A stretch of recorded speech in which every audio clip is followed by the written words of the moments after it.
Was Minnesota Senator Paul Wellstone's fatal plane crash an accident or an assassination? You can turn back now or learn the stuff they don't want you to know.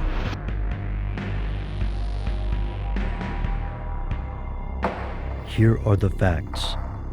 Minnesota Senator Paul Wellstone died on October 25, 2002, when the King Air A-100 carrying him and 7 others crashed near Eveleth, Minnesota. The timing was tragic.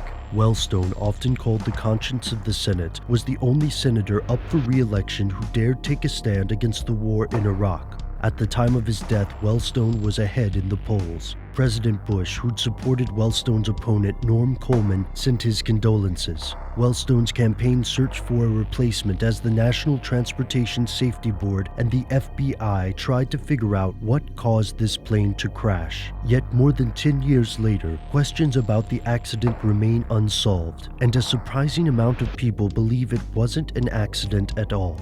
Here's where it gets crazy. Is there evidence that someone sabotaged Wellstone's plane? The NTSB concluded that the probable cause of this accident was the flight crew's failure to maintain adequate airspeed. However, authors Don Jacobs and James Fetzer believe Wellstone was assassinated. In their book, American Assassination, they claim the FBI arrived too quickly, took over the scene, and hampered the investigation. They also claim there was no distress call and that weather wasn't a factor. So what did happen? Fetzer and Jacobs think an electromagnetic weapon fried the plane's onboard electronics. The United States has researched EM weapons, such as the non-lethal active denial system. The Economist and Washington Times note that China and the United States are researching more EM weapons, but that these have not been used in the field. So if Wellstone was murdered via an EM weapon, then it would be a system years ahead of public technology. These authors have plenty of critics, and they also have been accused of ignoring the facts in favor of a conspiracy theory.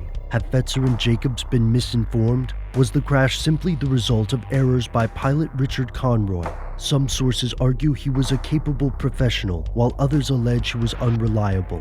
One last thing. Minnesota Public Radio uncovered extensive FBI files on Wellstone, dating from his time as a young protester to his senatorial career.